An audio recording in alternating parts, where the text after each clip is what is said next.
Hello everyone. So today in this video is basically will concern regarding functions, and today we'll discuss that what a function is and what are the different types of functions that we are going to deal with. Now in my last video we all have seen the basic concept of relations and functions. So those who have not seen that video, you all can just have a look and you all can understand the basic concept of relation and function in that video. Now there I have just discussed the basics, right? Now today we are going to basically focus on what a domain, codomain and range is for a relation, and what domain, codomain and range is for a function. Okay, and what are the different type of functions and how the graphs of the special functions look like.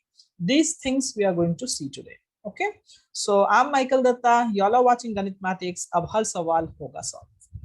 Now let's begin. Now, last day I've given you all one example in relation, and there I've showed you all that what are the three different ways of representing a particular relation. Okay, now this was the example that I've given you all last day, so I'm just writing that once again. So I've defined the relation in this way that we are taking those ordered pairs where y is equal to x square and x belongs to A, y belongs to B, right? And the roster form of the same set was 2, 4 and 3, 9. Now, let us first discuss regarding what a domain is. Okay. Before proceeding further, I've also told one thing in the last video that function is basically a special type of relation, correct? So that is why we are first discussing the domain, codomain and range of a relation. And based on that fact, we'll also see the same things for a function. Okay. Now for this relation, now what is a domain then? Domain basically is like, if you see the roster form of the relation where we have two ordered pairs, right? 2, 4 is one element, is the first ordered pair, and the second ordered pair is 3, 9, which is another element. Okay. Now domain is basically the set of the first elements of the ordered pairs. Okay. So that means from this ordered pairs, if you just take the first element, so that is 2 and 3, right? From the two ordered pairs, these are the first elements. So that means domain is basically the set of first elements of the ordered pairs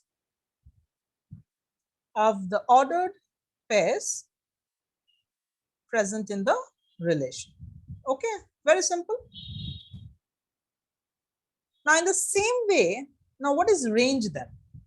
Now range in the same way is the collection of the second elements of the ordered pairs. Okay, so if we see the second elements here, then we have 4 and we have 9. So in the same way here also you all can write that this is the set of second elements of the ordered pairs.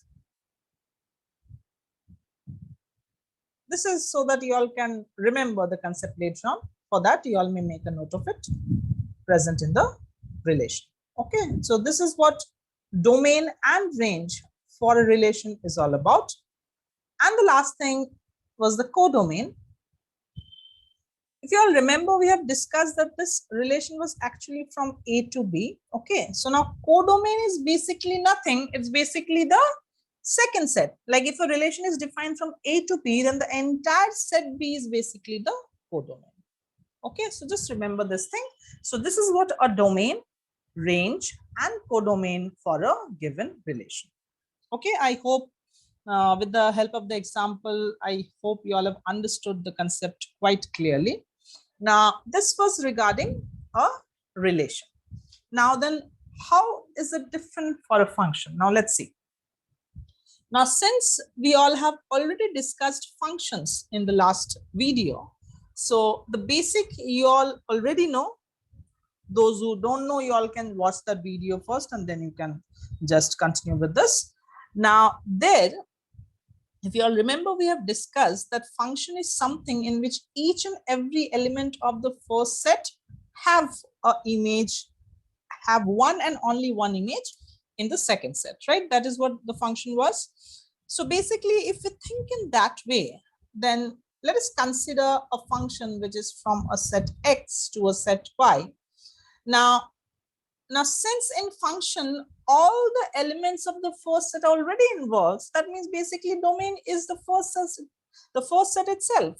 So that means in case of a function, the domain will be always the first set, and codomain, as we already know, that's going to be the second set. And range here is basically the set consisting of the images. Okay, so it's basically the set consisting of all the images of the elements of the set X of the first set, images of the elements of set X. So this is what domain, codomain, and range is all about for a function. Okay. Now, function, now relation, we all have seen that there are three ways to represent a particular relation, right? What were they? They were set builder form, then it was the roster form, and the arrow diagram. Okay. Now, since function is a relation itself, so in that sense, we can say that we can also represent a function also in those three forms. But generally, when we are talking about a function, then obviously function is a special type of relation, right? So that's why here in function, we generally either just define the function in set builder, and here we represent the function with the help of a graph. Okay, so that is why today we are going to learn that how the graphs of different type of functions basically look like. Okay, so in function, basically we either represent as a definition, like as a set builder, as a rule, and as a graph. The other three forms generally we don't use to represent a function, although we can, but to understand the function clearly, we either just define it with a rule, like as a set builder, and with the help of a graph. Okay, to make it more clear. Okay, now, so we'll first see what are the different type of functions, but before going to different type of functions, we'll first see few special type of functions and how they look like if we make a graph of those. Okay, so that is what we are going to see now. Okay, so next is we'll see few specific functions. Okay, so let us first start with a equal function. Okay, now what an equal function is, or what equal function basically means, we'll understand that today.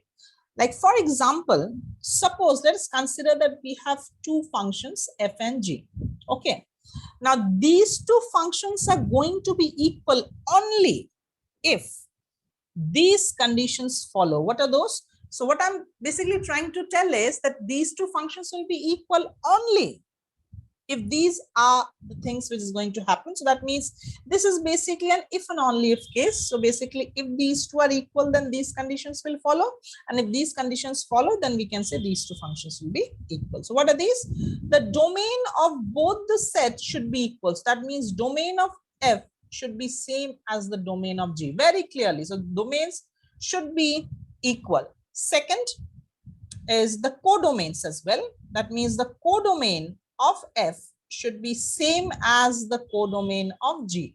That means the second function. Okay, that is one. And image of each and every element should be also equal. Okay, so that means fx is equal to gx for all x belongs to domain. Okay, so that means for each and every element belonging to the domain, their images should be same for both the functions. If these three conditions are satisfied, then we can say these are equal functions. Okay, second, which is very important, we need to understand about this, is a real valued function. Okay, then what is a real valued function? Now, real valued function basically is a function from, like if we consider that the function is from a to b. Now, this is going to be real valued function if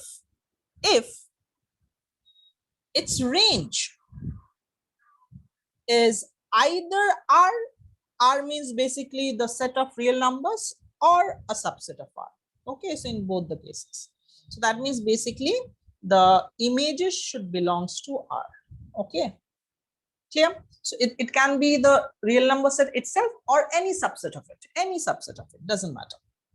Now with addition to that, if a function have the domain also as either the set of real number or a subset of R, then it is called a real function. So remember that for any function, if domain and range both, okay, both of them are either R, so range are either R or a subset of R, then you can say it is a real function. So don't get confused between these two. So real valued function is when only the range is a subset of R or R itself. But real function is when both domain and range are either the set of real numbers or any subset. Okay, so these are the two things, and these two are going to be very important because we'll see a lot of examples of these two. You all will get to see when you'll do the problems. Okay, now let's move on to the next type. It's called the identity function. Now identity function, from the name, if you just see the word, then basically identity function is like if the image is same as the input. That means from any function, for any real function, like for any function from R to R, so it's a real function, if we have the image same as the element of the domain, and for all x belongs to domain, then it is a identity function. So you can see that the image is same as the input, or you can say that means any element of the domain will get an image which is equal to itself. So then such a function is called an identity function, and that will be applicable for all the elements of the domain. Okay, now let us see the graph of an identity function. Very interesting, and here we have to understand the graphs very clearly, because not only that, here to understand the concept, but later on for the problems also we have to draw the graphs, so we need to be very clear regarding this. Okay, now suppose if we take this as the x and the y axis, okay, then now since it's y is equal to x, so I think you all can get an idea here that if I take a value 1, for example, say on the x-axis, then obviously the y value will be also 1. So that means this is a point we can consider. Similarly, if we take a point 2 from the domain, then the output will be also 2. So it will be something like this. And if you join, then you all will get to see that the line will look something like this. So this is the graph of an identity function. So whatever the input is, the image is the same. Okay, so that is how an identity function looks like. Now next, we'll move on to constant function. Okay, now let's see how constant function looks like. Now, constant function is basically a function. Obviously, first of all, it's a real function. Now, here, each and every image will be equal to a constant value. That means if you take the first element, then also image is the same. If you take the second element, then also its image is same. If you take the third element, then also the image is same. That means for each and every element of the domain, the image is going to be the same. Okay, and c is just a constant, any constant it can be. Okay, now if you see the graph of this, okay, then it looks something like this. Like suppose, for example, I'm just showing quickly. Like suppose this is the x and y axis, and suppose, for example, I'm just taking an example. Suppose my value of constant is, for example, say it's say 2. Okay, suppose 2 on the y-axis is somewhere here. Okay, that means whatever x value I will take, then the value is always going to, so whatever x, suppose I'm taking x as 1, then also y is 2. If I take x as 2, then also y is 2. If I take x as 3, then also y is 2. Okay, so that means we'll get something like this. So that is how the graph of the constant function will look like. Obviously, this line is going to change, like whether if the constant is 2, so that's why it's like this. If so, similarly, if the constant is -2, then the line will be on the downwards, like it will be below the x-axis. So it's basically based on the on the value of the constant as well. But yes, it will be is going to be a straight line like this. Okay, so that is how a constant function looks like. Next, we will see a modulus function. Now, this is very, very important, very important is the modulus function. Now, modulus function, we all are aware of it. We also used to call this as an absolute value in lower classes. So basically, the function is defined in this way that fx is equal to this is the notation of modulus. So that means whatever x value we take, the value that will come out of the modulus is going to be positive. We all know that. Okay, and if we mathematically, if we represent it, that means if x is greater than or equal to 0, then the output is going to be x, and if x is less than 0, then the output is going to be minus of x. Why minus of x? Because if the x value is negative, then minus of that will make it positive. And we know that the output of the modulus is always a positive value, right? Now let's see the graph of this and let's see how it will look like.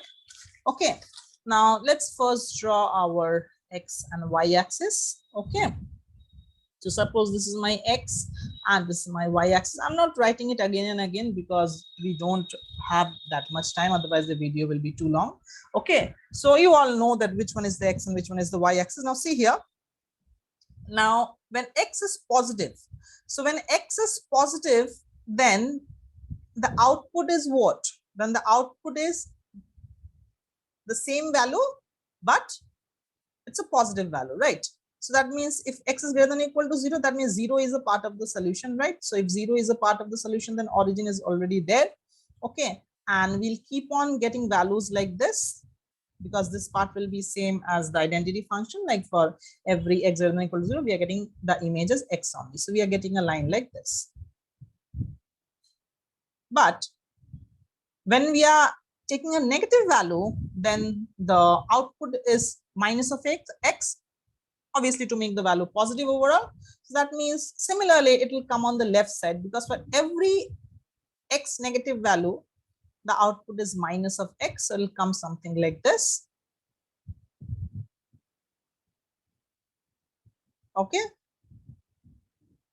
so that means if we join them, that will become something like this. So that is how a modulus function looks like.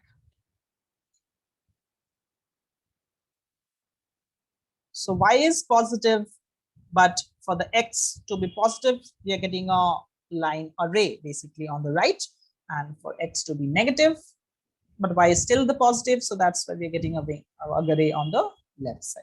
Okay. Next, we'll go to the Signum function. Now, Signum function is again a new thing and it's very interesting. Let's see what a Signum function is all about. Now, these functions that we are observing here, these are few special type of functions. Okay, in problems also you are going to get parts of this.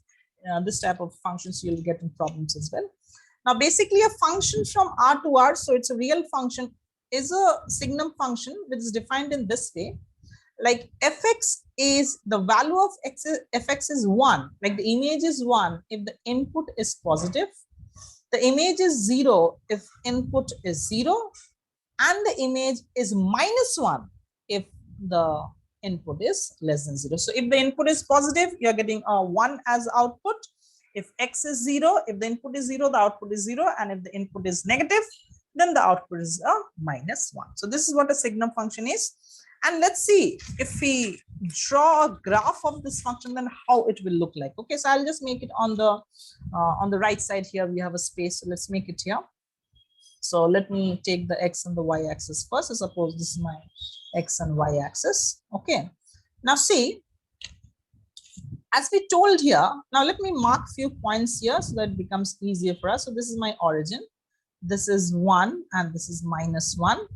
Okay, now see, when I'm taking x as greater than 0, that means x0 is not there. Okay, then the value of my image is 1. Okay, so that means since 1 is not a part of the solution, as you all know, we always take a empty circle around the point which is not a part of the solution.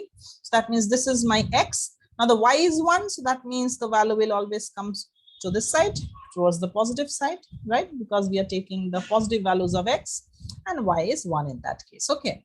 In case of 0, it's already 0. So it's all 0, 0 case is already marked here. And if x is negative, so that means if we take x towards the negative side, then the value is always -1. So we are getting a line like this. And since this -1 is not a part of the solution, so this will be also an empty circle. Oh, okay, so white circle. Okay. So as you can see, for the negative x, we got a line towards the left side, and since the value of y is -1, so that is why the line is through -1 of the y-axis. So that is how a Signum function graph will look like, right? Next, we'll see the next one. The next one is again a very interesting type. The next one is a polynomial function. Now, this is something that you all need to understand. Now, the polynomial function, and we also see an example of the same, so that becomes more clear to all of you. Now, polynomial function is basically a function in which the image is always going to be a polynomial. Okay, any polynomial it can be. It can be linear, it can be quadratic, it can be cubic, anything. Okay, but yes, there is a condition there that the coefficients have to be a real number, and n, that means the highest power, should be a non-negative integer. It should be a non-negative integer. Keep that in mind. It can't be fraction or something. No, it needs to be a non-negative integer. So integer, you can take anything, and non-negative. Okay. Now, so basically, for example, to understand this, let us take a random polynomial. Like for example, suppose let us take a polynomial, say y equal to x square. Okay, so as you all can see, this is a polynomial function as the x square, right? So it's a quadratic polynomial. So what type of graph we can get here? Let's see. This is going to be a little bit different. Okay, so let us first draw our x and y axis. So let's say this is my x axis and this is my y axis. Now this I'm giving you all a clear idea because this graph will do it properly to understand the concept. Now let me take few random points. Okay, few negative, few positive, and 0 also, so that we can get a proper idea. Okay, now suppose I take x as 0, for example, then obviously y will be 0. Let's take x as -1, then the value of y square will be 1 only. Let's take x as -2. So square of -2 is 4, right? So y will be 4. Similarly, now let's take positive values. So if we take x as 1, then y will be 1, 1 square 1. And if we take x as 2, then y square will be, y will be 4, which is 2 square. So it will be 4, right? Let us plot these points. Okay. So 0, 0. Actually, let me mark here so that it becomes easier for all of you, I guess. Now, graphs, why we learn? Because it gives you all a very clear idea that of the function. Because unless and until you see the geometrical representation, unless you see that, then it will not be, the concept will not be clear. That is why we are discussing the graphs for each function, right? Now, the first point, let's take 0, 0. So 0, 0 is here. Next is 1, 1. So 1, 1 will be here. Then 2, 4. So 4, 4 is, let's say here. So it will come somewhere here. Now on this side, we have -1, 1, which is here. And then -2, 4 will come somewhere here. Now, if we join them with a free hand, okay, because it's like a curve, because a quadratic graphs, obviously it will be a curve. For linear, it's always a straight line. Okay, now, so it looks something like this. Okay, so this was just an example of a particular polynomial function. For cubic function also, you may get a different type of graphs. It depends basically on the what type of function you're taking. Based on that, you may take constants also. Accordingly, your graph will change. So this was just to give you all an idea. So in general, if any time you get a question where they tell you to draw the graph and then you find the range, so you always will take random points like this. You first draw the graph. From there only you'll get the idea of the range. Okay. So this was polynomial function. Okay. Next, we'll see the next one is a rational function. Okay. Let's see a rational function. Not to use that much, but sometimes you never know. Rational function, sometimes few questions you may get on this. Okay. So rational function is basically like this, which looks something like this. Like for example, Suppose if f and gx are polynomial functions themselves. So f and gx, they both are polynomial function. And if your function which looks like a fraction of these two things, then that is called basically a rational function. Okay.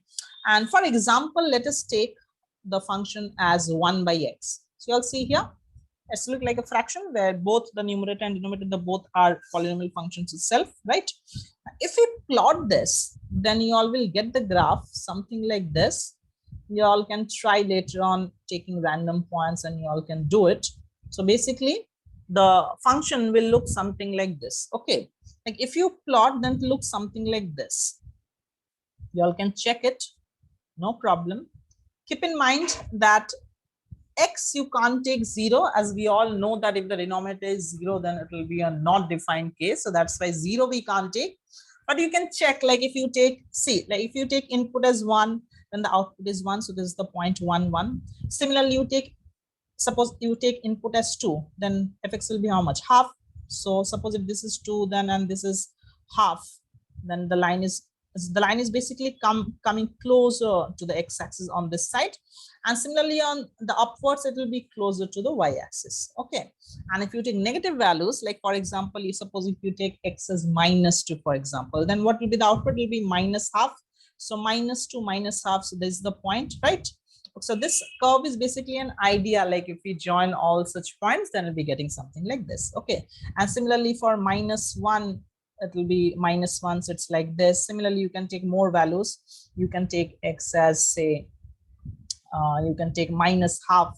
Then in that case, it will be -2. Like that, you'll keep on getting, right? So this will, the graph will look something like this. You can see that we are getting two parts of the graph, one on that side and one on this side. So basically two parts. Okay. So basically, it always depends on the type of function that you all are getting. Okay. So two more functions we'll quickly see, and then we'll end today's video. The next type of function that we all are going to see is the exponential function. Now, exponential function is a little bit different. The graph will be also a little bit different because there will be two cases here. Just quickly, let's discuss. Like exponential function, as we all know, it looks something like this: a to the power x, right? Where a is obviously greater than 0. Now, there may be two cases here. Let me quickly show you all. Later on, you all can try random values and you all can check on your own that what type of graph you all are getting. Like there are two cases, okay, that either a is between 0 and 1, okay, and a is greater than 1. Why I'm saying this? Because the value of a, if it's between 0 and 1, so obviously the output will automatically change. Okay, so basically it looks something like this. You all can try this, that if you take half as the value of a, and if you keep on changing the value of the x, that means the power, you can check there, like half to the power 0, so it's 1, right? Similarly, you will see that you'll be getting a graph like this. You take random points and you get an idea. And similarly,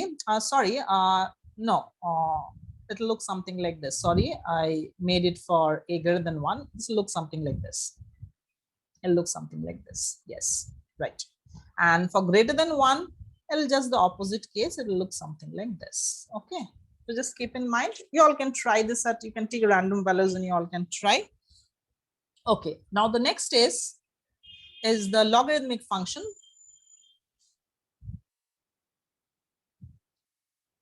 Now logarithmic function, now if you are a CBSE students, then you all have not done logarithms before. ICSE students and ICSE students, they already know because they have done that in class 9. So basically, I'm just giving you a rough idea. Later on, you all can go to my video, which I'll upload regarding logarithms. You can just watch that video to get an idea of log. Now, basically, just remember, a logarithm just works in the opposite way of the exponent of the exponents, right? So basically, this is the function we are writing. So y is the log of x, where a is called the base. Okay, so we can write it in this way, like it means that x is equal to a to the power y. Okay, so this is the definition, like x equal to a to the power y in exponential form is written as y equal to log x base a in logarithms. Okay, so if we draw the graphs of this particular function, then it looks something like this. I'm just giving you all an idea. You all can later on draw it on your own, because if I show the graph of each one of them, the video will become too long, right? Now, if the a is between 0 and 1, then the graph will become something like this. You all check at home, and you can write in the comment section if you have any problem regarding this in plotting graph. You can tell me, then I'll discuss it in some other video, not a problem. And in the case a is greater than 1, then the graph will look something like this. I'll tell all of you to definitely try this and check the graphs you are getting the same or not. Okay, so these are basically the different type of functions that you all will need, and this is how the graphs look like. I hope you all have understood the concepts of function, and you all can definitely apply this in your problems as well. Okay, so those who are new to this channel, do subscribe the channel and do hit the bell icon as well, so that you all can get the notifications of all my videos that I'm going to upload. And so this much for today, and we all will meet in the next video. So you all are watching Ganitmatics. Ab har sawal hoga solve.